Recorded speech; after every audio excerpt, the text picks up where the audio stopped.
hang out up here, and that's it. But and I've been trying to stir up some activity on 160. It seems like that the activity on 160 has dwindled, so that in fact, I got on last night, for example. I think I called CQ for 45 minutes and didn't get a single response.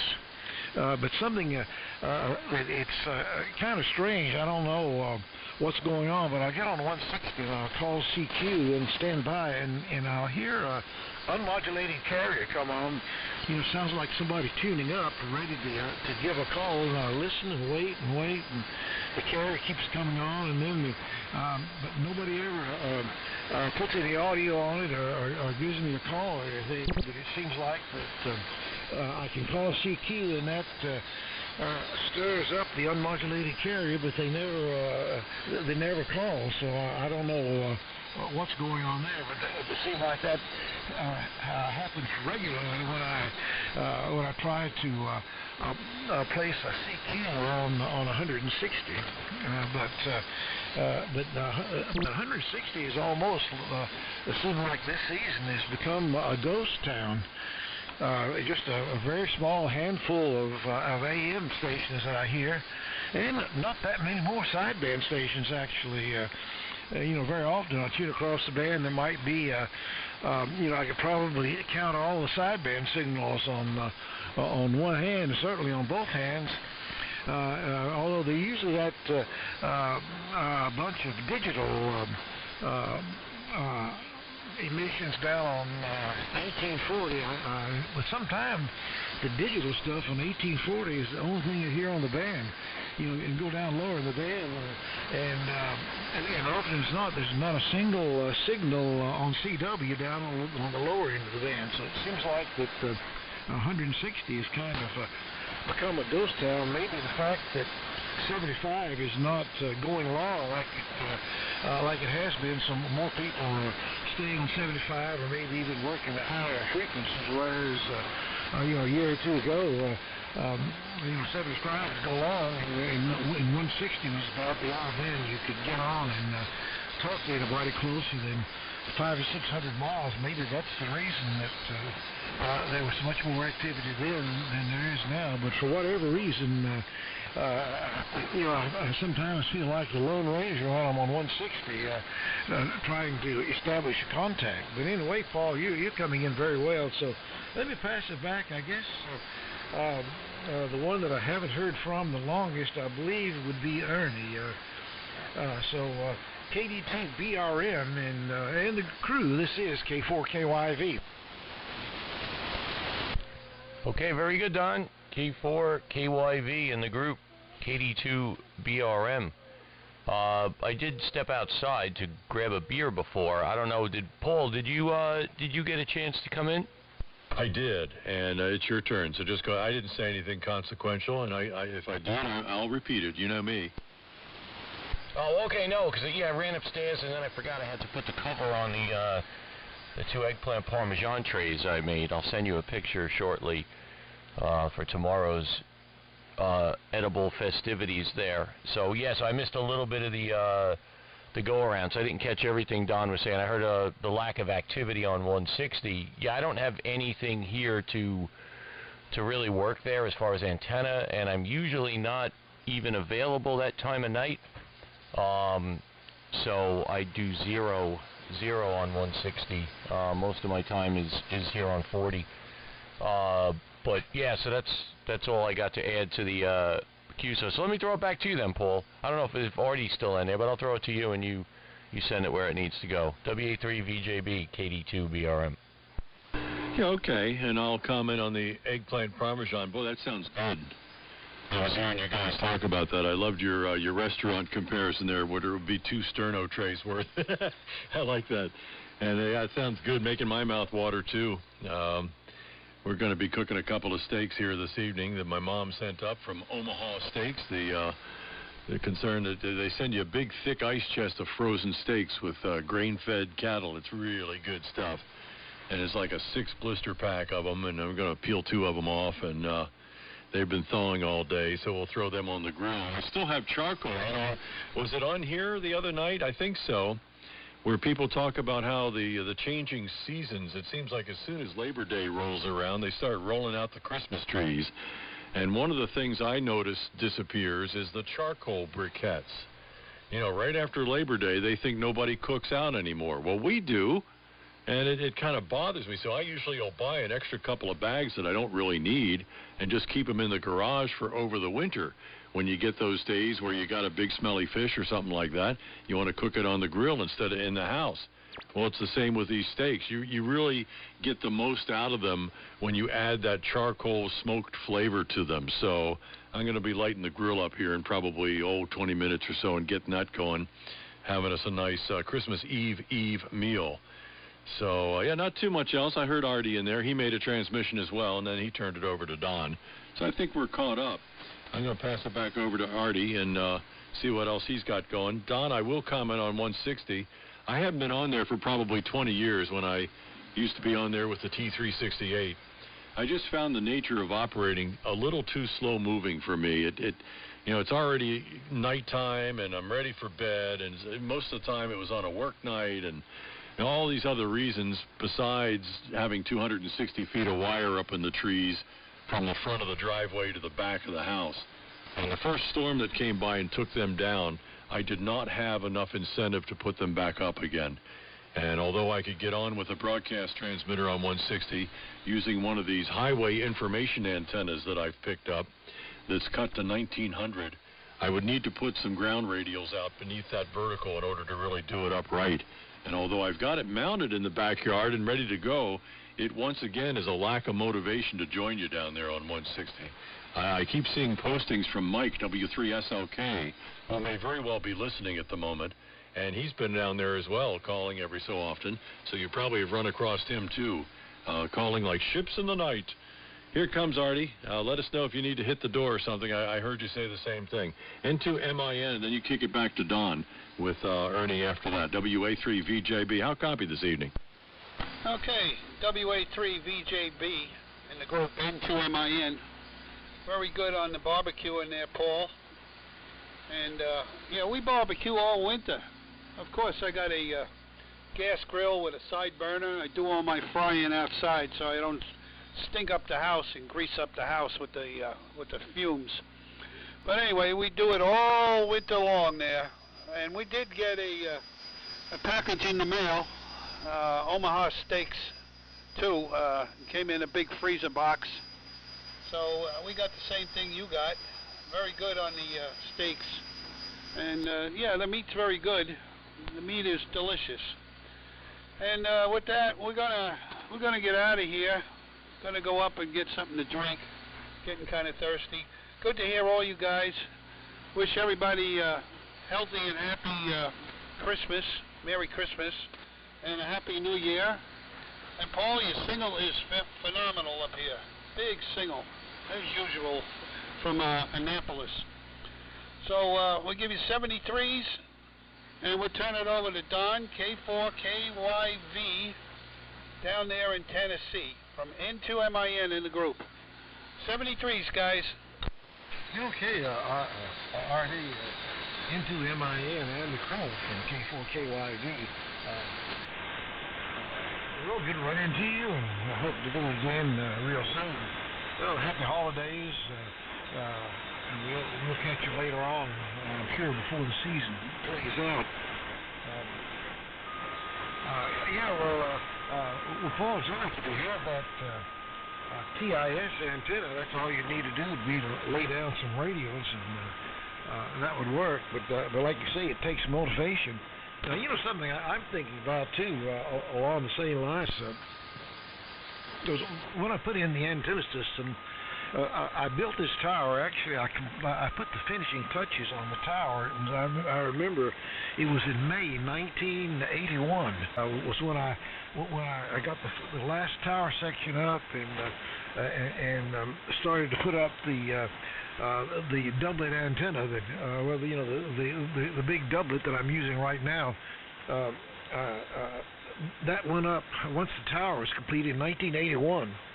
Now I didn't get ground radios laid out until 1983. So So for the first 2 years, I used this same antenna on the 160. I put together a tuner that would tune it up as a quarter-wave dipole on 160. It worked out quite well. And of course, once I got the ground radios laid out, that works a lot better, except for local, fairly local stations, maybe 100 and 120 miles or so away. Actually, the dipole, the core, works better. But anyway, I laid out. I have 3 miles of ground radios laid around the tower, and the tower is 127 feet tall. And then, of course, I had this double-head antenna that was quite an elaborate process to get that up.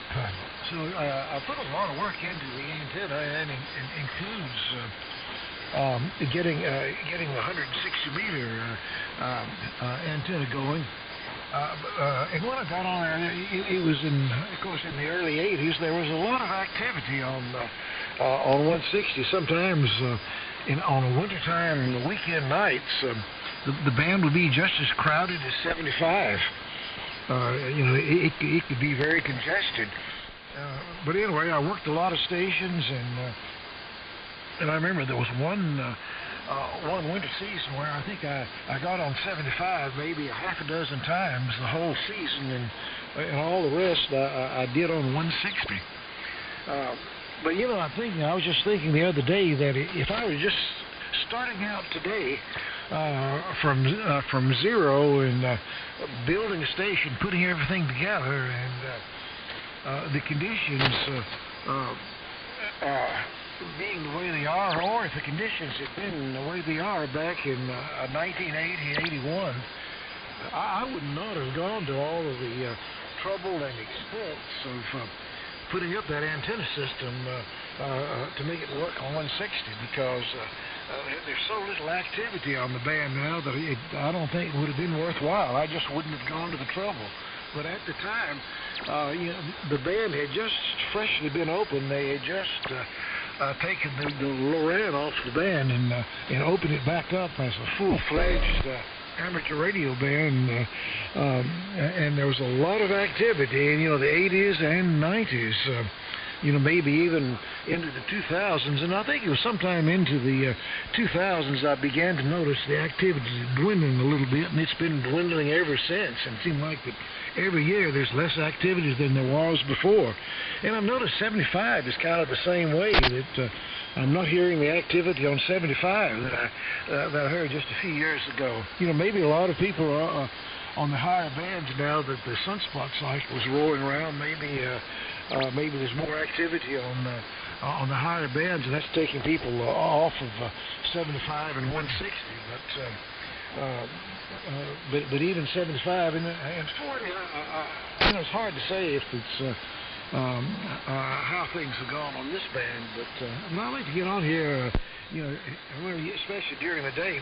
The reason you don't hear me on here a whole lot during the day is because I don't do. It's kind of unusual for me to do amateur radio during the day. I tend to do most of my radio activity at night. Normally during the day I have plenty of non-radio things that need to be done, so I usually don't sit around playing radio. In fact, when I do, I sometimes almost feel like, I'm wasting time. I should be doing this, or I should be doing that. I shouldn't be just sitting around yakking on the radio. So I don't get on a whole lot during the day, and that's one of the reasons you don't hear me a lot on this band, and also why I have never got the incentive to get my 10-meter antenna back up again. I've got a little 10-meter rig, but a windstorm and a black walnut tree conspired to tear my 10-meter antenna all to pieces a few years ago, and I've just never had the ambition to build that back.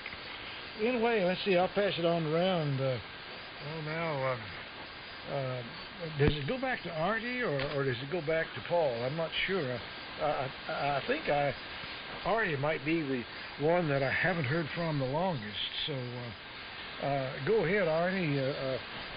And if he doesn't pick it up, I guess it goes to you, Paul. So into MIN and the crew, K4KYV.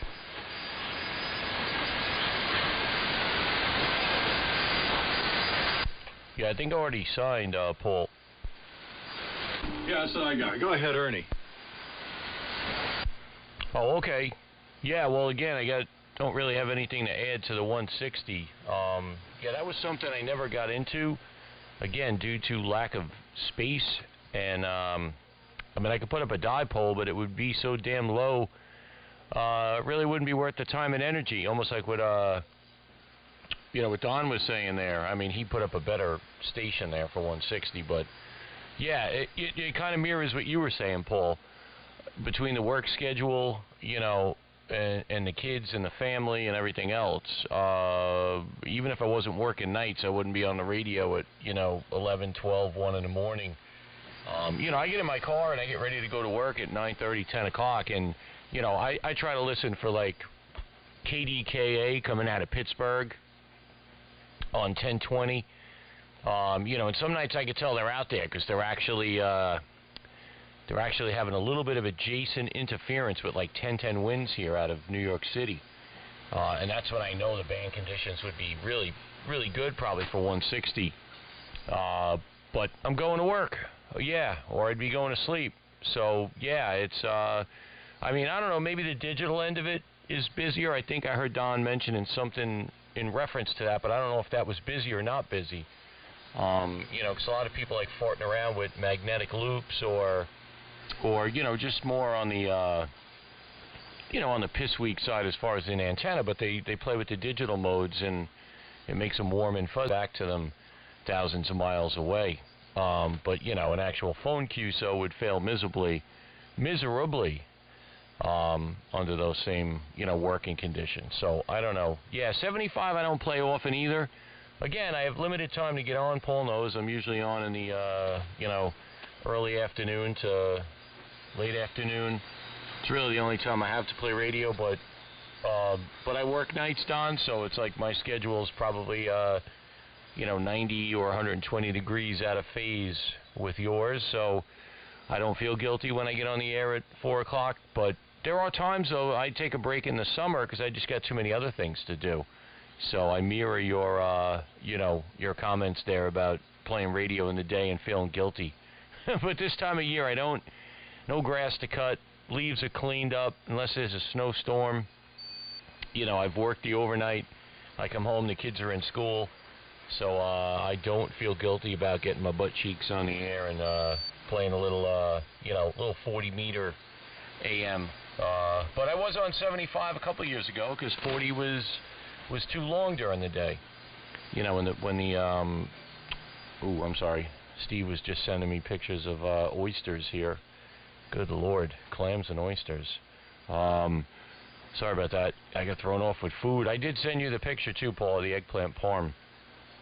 But yeah, so I basically park my beans where the propagation works to the people I want to talk to at the time of day I can.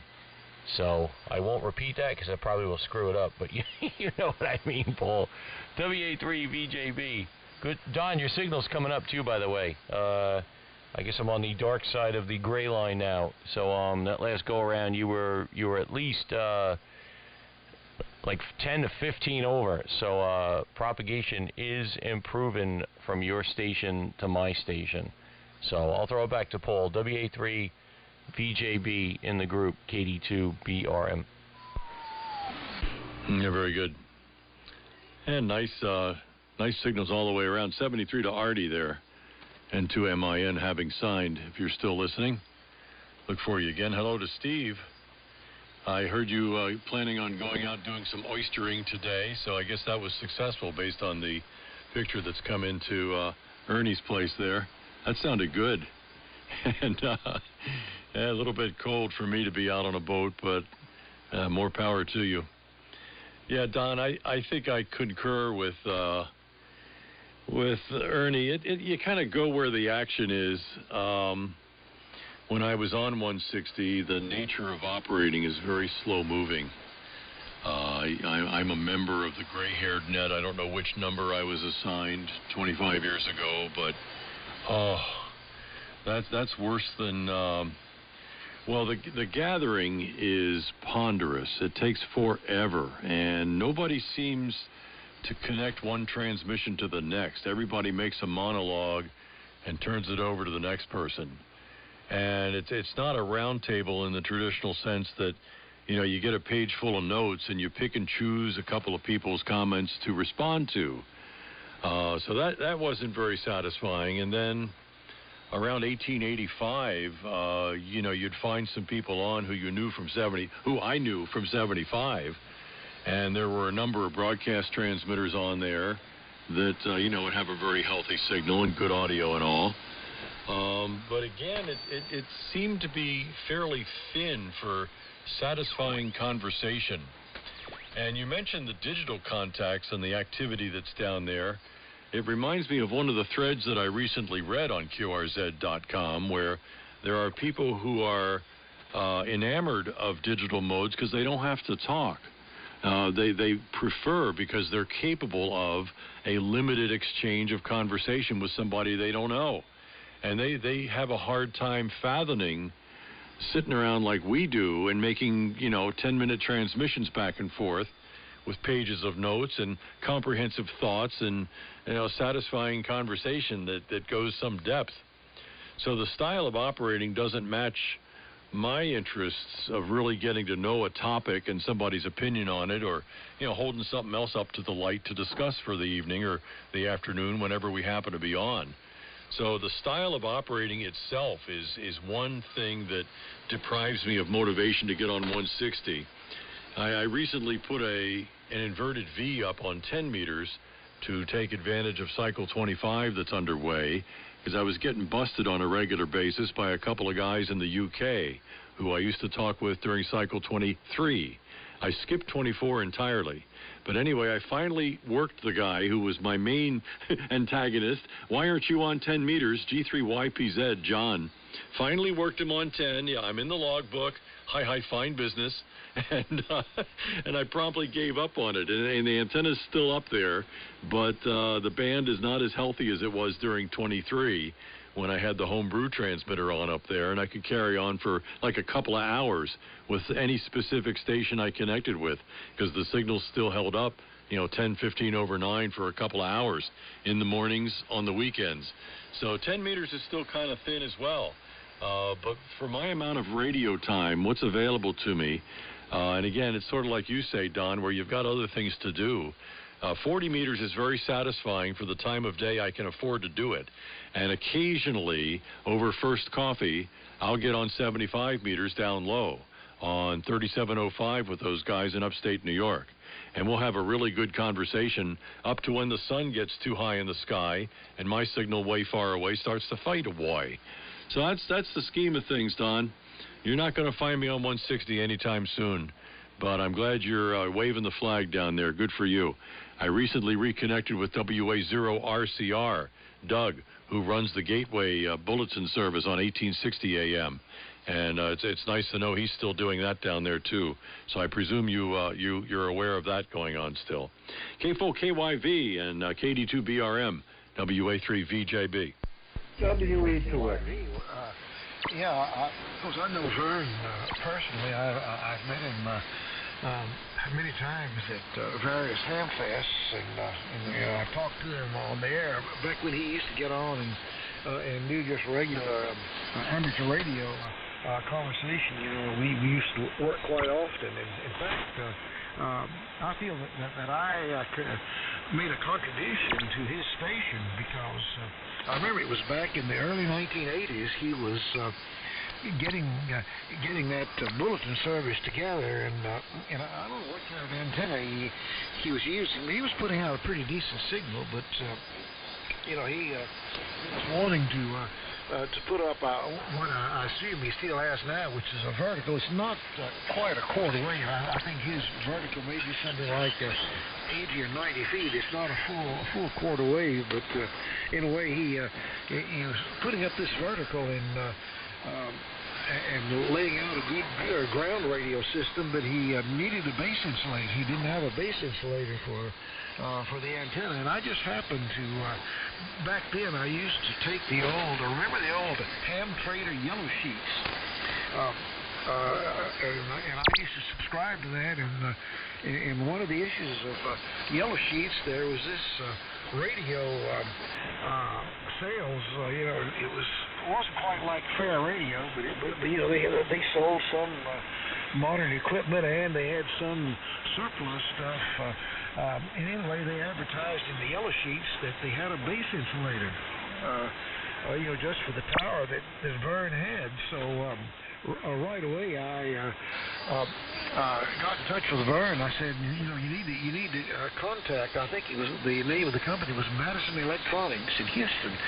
And I said, you need to contact Madison Electronics in Houston. He did, and he was able to purchase the base insulator, and then he went ahead and put up his tower. So I feel like I've made a contribution to his station, and that was probably at least 30 years ago that he's been doing that.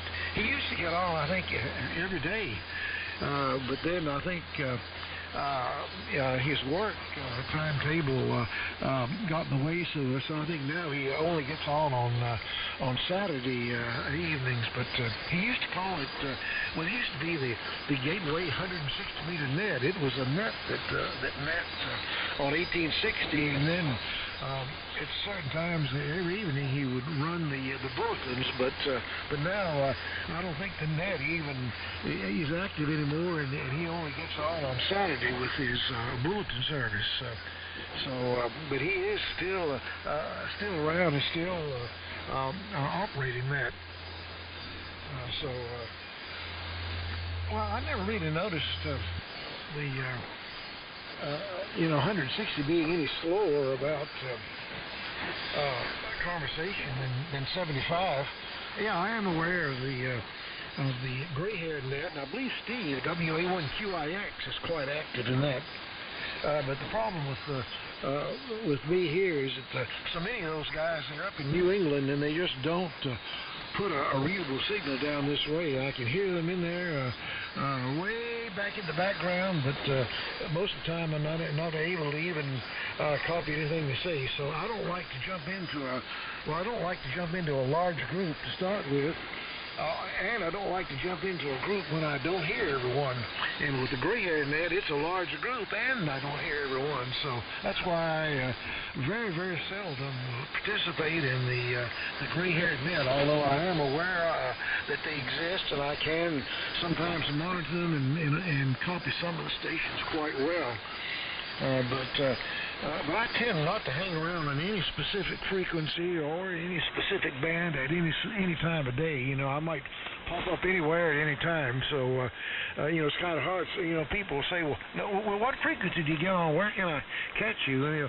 Well, I don't really have any particular time or frequency that I get on. It's just whatever I hear, whatever band I want to get on, what it seems like that conditions permit. So I do operate down below sometime. There's a group that gets on early morning on 3695 that I jumped in there the other day, K8TV, and a couple of others that I used to talk to on 160 a long time ago, but they get on early on sometimes early in the morning. I didn't really know what time it was, but I ran into them on 3695, and then and I hear a few signals between 3700 all up to maybe 3730 or somewhere like that. But it seems like the activity up there is quite sparse compared with what it was when they first opened the band, when it was first expanded down below. Everybody got on the bandwagon. I know a lot of guys went upgraded to extra so they could get down there, and for a couple of months it seems like there was a lot of AM activity down there, but it seems like that once the novelty wore off, activity began to dwindle, and everybody seemed to migrate back to their old stomping grounds. So now everything's back up in the AM ghetto, 3870 to 3890, and it's much less often that you hear activity down that part of 75. I remember you used to see the Canadians. There used to be a big Canadian group on 3725 every evening, but I don't hear them anymore. So, but like I said, though, I don't pick any specific band or any specific frequency or any specific time that I get on the radio. It's always been very haphazard to me. I don't like to feel tied down, obligated to. I've got to get on the radio. It's time to get on the radio, and I hear some of these guys that do that. That's all they do. The only time they get on the air, they'll get on a certain frequency. A certain time of night, night after night, to talk to the same 4 or 5 people, and I don't. That never did float my boat. So anyway, I guess it goes back to Ernie. It was my mistake. I turned it to the wrong one last time. So go ahead, Ernie. KD2BRM and WA3VJB. And I got to get out of here. I see it's about time for my evening walk, and it's so let me sign with this one, and I'll just listen out. But I need to get in my afternoon walk because it's going to get dark on me if I don't do that. So 73 all the way around, and we'll catch you guys later on. KD2BRM and the crew. This is K4KYV. Okay, Don. You have a great evening. Great to run into you. I was trying to look back in the book. I think I ran into you one evening last winter, like late winter, early spring. I think I came on at 7 or 8 o'clock, which is uncharacteristic of me. And I think you were in there, and Timmy was in there, HLR, and there was another station. And I'll be damned if I could find that page right now in the scrapbook. But I could swear it was you and another gentleman from North Carolina. But anyway, neither here nor there. But great to run into you, Don. Yeah, band's a little up and down still. I thought it was coming up, and then it was dipping down again. So, but great to run into you. Have a Merry Christmas and a Happy New Year, you and the family, if I don't catch you before then, which I probably won't. So I'll say 73. And there was a break-in station, too. I heard WE2X. I think that's Jerry in there as well. So just stand by 1 sec, Jerry. Let me just let Paul give a 73 to Don there, and then we'll pick it up from there. So 73, Don. Great to hear you. K4KYV in the group, KD2BRM. Over to you, Paul. WA3VJB. Yeah, thanks. I keyed up a little early there. Yeah, thanks. I got to get the grill lit here as well, so this is a good time to sign. Yeah, Don.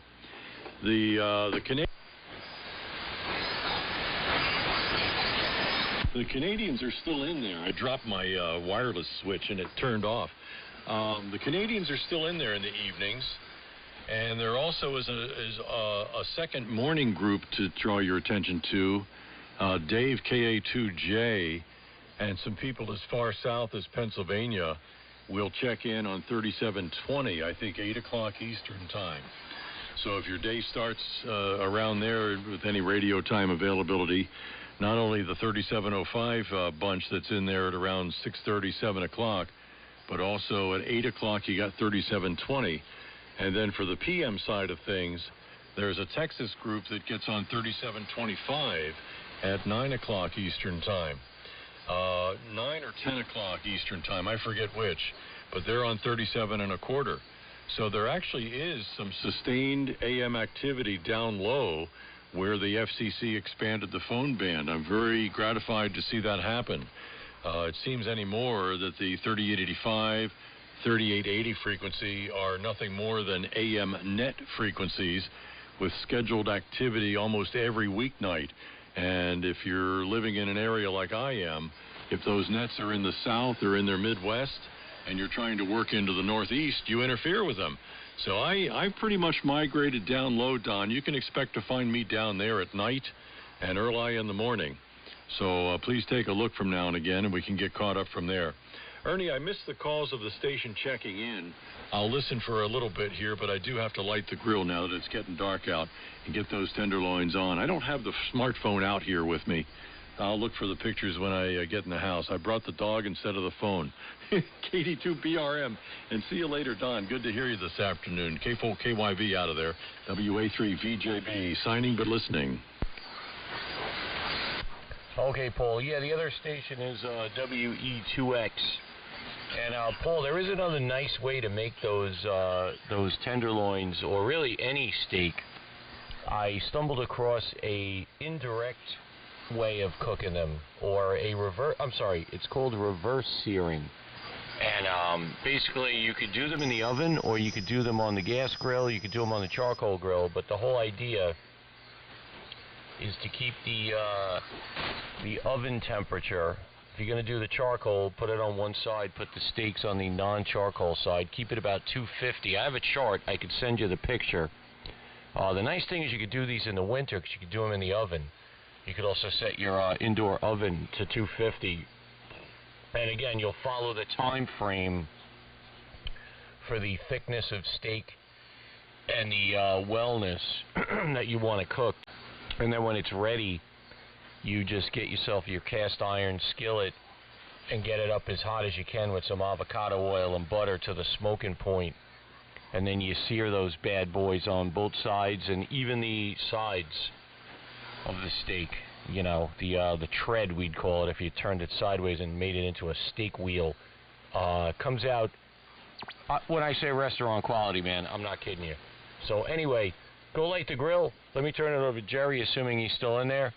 And we'll catch you later, Paul. I'll send you that other picture with the charts and the temps and the times. Always a pleasure. WA3VJB, KD2BRM. Over to you, Jerry. WE2X, KD2BRM. Sorry about the delay there, buddy. Hey. Oh, it just woke me up. You're close. It comes up as Gerard and QRZ, but it also, I have a caption there, nicknames Gary. I don't use Jerry. Reason being, ever since I was in elementary school, my mother never told me that my name was Gerard and always called me Gary. And she named me Gerard because I was very sick and almost died. And she named me after St. Gerard because I had asthma pretty bad. Anyway, there you go with a boring story. Yeah, I've been listening to you guys for a while. Very nice signals.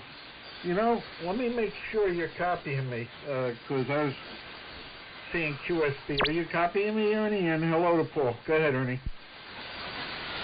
Yeah, I got you, Gary. Sorry about the screw up there. I knew that and I still messed it up. Go ahead. No problem. I crack up. And you made me very hungry. I just made a cake for tomorrow. We're having my daughter over with her boyfriend. So the wife gave me a wish list, and I had to do that amongst other things.